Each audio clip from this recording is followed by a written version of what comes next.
Docteur Magnier, bonjour. Je vous ai fait venir sur notre plateau pour vous poser quelques questions sur un sujet sur lequel vous êtes intervenu et pour lequel je crois que vous avez de bonnes raisons d'être intervenu. Est-ce que vous pourriez vous présenter, me dire ce que vous faites, votre spécialisation et éventuellement pourquoi vous avez cette légitimité? Alors, je suis Anne-Marie Magnier, je suis médecin généraliste depuis de nombreuses années et je suis aussi professeure de médecine générale à l'université Pierre et Marie Curie et je suis aussi membre depuis très longtemps de la Société de formation thérapeutique du généraliste qui est adhérente au collège et on a travaillé depuis toujours et depuis très longtemps sur le médicament et sur la prise en charge thérapeutique des patients et sur la place des médicaments dans la prise en charge des patients. Et là, j'ai été sollicitée parce que je suis coprésidente de la recommandation prise en charge du patient déprimé en médecine générale qui présente un épisode dépressif caractérisé. C'est une mise à jour en fait de la recommandation précédente. D'accord. Je crois que vous représentez une partie de la profession et finalement on peut se dire par rapport à tous les spécialistes, les autres spécialistes, est-ce que le médecin généraliste est bien armé pour prendre en charge la dépression? Alors bien armé, oui, les médecins généralistes, il y a une enquête de l'adresse assez récente qui montre que les médecins généralistes pensent qu'ils prennent bien en charge la dépression et qu'ils se sentent assez bien armés. C'est un peu en contradiction avec certaines enquêtes. Ceci dit, je pense qu'on ne parle pas toujours de la même chose. C'est-à-dire que dans les enquêtes, on ne parle pas de la dépression et en tout cas, on ne fait pas le diagnostic de dépression de la même manière que le médecin généraliste le fait. Et en tout cas, ce qui est sûr, et là c'est un point commun, c'est que les médecins généralistes ont, et on en est tous à peu près persuadés, un rôle important au stade précoce des maladies.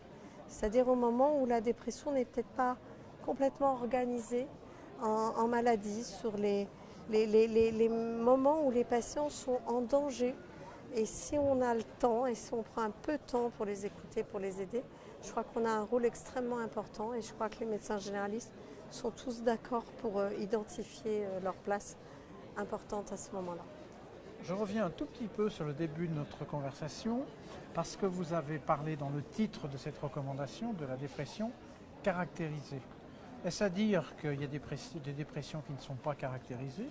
Est-ce que ce n'est pas ce type de dépression justement qui pose problème aux généralistes parce qu'elle ne rentre pas dans les critères, dans les bornes de référence? Alors je crois que l'épisode dépressif, celui dont je parlais, que peut-être en langage courant on appelle un coup de déprime et qui n'est peut-être pas, et qui n'est pas une maladie, je crois que les médecins généralistes savent bien s'en débrouiller. Après, quand on parle de l'épisode dépressif caractérisé, bien sûr, on va parler en diagnostic différentiel de tout le reste, c'est-à-dire la dépression réactionnelle, qui est quand même le lot des consultations de médecine générale.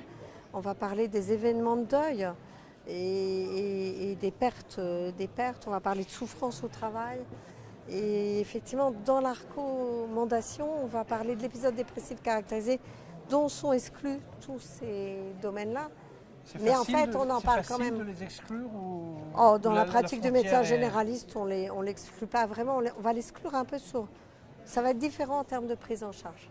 C'est-à-dire une dépression réactionnelle va être pas pris en charge de la même manière qu'un épisode dépressif caractérisé, dont on sait qu'en cas de récidive ou de rechute, ça peut être l'ouverture à une maladie psychiatrique plus lourde.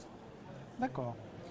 Est-ce que le diagnostic clinique initial a beaucoup changé? Est-ce qu'on a des outils particuliers, des échelles qui servent pour ce diagnostic initial? Alors on voit là comme partout fleurir et se multiplier les échelles. Et c'est vrai que quand on regarde les études, quand on essaie les études de thérapeutique et qui comparent les prises en charge et les traitements, on s'aperçoit que ce ne sont pas toujours les mêmes échelles qui sont prises en compte. Quand on regarde de près les échelles, on s'aperçoit que certaines sont validées pour le diagnostic, d'autres pour le suivi, et que tout ça est allègrement mélangé, que c'est difficile de s'y retrouver, qu'il y a beaucoup d'échelles utilisées en France qui finalement ne sont pas du tout validées sur le plan international, alors qu'on peut se demander s'il n'y a pas quand même des caractéristiques culturelles à la dépression. Donc on imagine bien qu'une échelle ne peut pas s'appliquer indifféremment à toutes les populations. Et de toute façon, on en revient à dire que le diagnostic, il est clinique et il restera clinique. On ne peut pas faire le diagnostic de dépression en disant vous êtes au-dessus d'un certain seuil, vous êtes dépressif, vous êtes en dessous, vous n'êtes pas dépressif. C'est pas comme ça que ça se passe. On va utiliser quelquefois les échelles en consultation, on va utiliser des échelles d'autodiagnostic pour aider le patient à prendre conscience du fait qu'il est déprimé en fait. Mais le diagnostic repose pas sur n'importe quoi, il y a des critères diagnostiques. Il y a les critères diagnostiques de la CIM-10 ou du DSM-4, puis maintenant du DSM-5. Mais c'est sur des éléments cliniques. Et pour finir, est-ce qu'on peut parler un peu, parce que ça doit être très vaste, de la thérapeutique et de la place des réseaux dans la thérapeutique Alors, et du médecin dans le réseau? Oui, bien sûr. Comme pour toute pathologie, on ne peut pas imaginer prendre en charge des patients aussi fragiles seuls. Donc bien sûr, il faut un réseau qui soit formel, informel. Ça va nous aider parce que notre carnet de correspondants nous permettra au mieux d'ailleurs de choisir en fonction des caractéristiques de notre patient le type de psychothérapie qui peut l'aider au mieux, le médecin qui pourra l'aider au mieux. On sait bien que plein de patients ne veulent pas aller consulter un psychiatre. Donc il va falloir que nous, on déploie, comme d'habitude, tous nos arguments pour aider le patient au mieux à traiter. C'est vrai que quand on connaît bien nos correspondants, on sait quel correspondant, avec la technique qu'il utilisera, aidera au mieux tel ou tel patient. Est-ce que, pour le dernier mot, le mot de la fin, est-ce que vous pourriez nous dire si ces recommandations vont bientôt être disponibles ou est-ce qu'il faut attendre encore un petit peu? Oui, à quel stade? Il ne faut pas attendre très longtemps parce que là on est dans le circuit de relecture, donc c'est l'affaire de quelques mois. J'espère qu'elle apportera en tout cas quelques réponses et quelques pistes d'amélioration de prise en charge, en sachant bien que la clinique est infiniment plus complexe et que nos patients sont plus complexes que ceux qu'on trouve dans les études et qu'on aura là aussi, comme d'habitude, que des aides et des aides partielles, mais on avance petit à petit. Je pense que cette recommandation va permettre de faire un pas supplémentaire.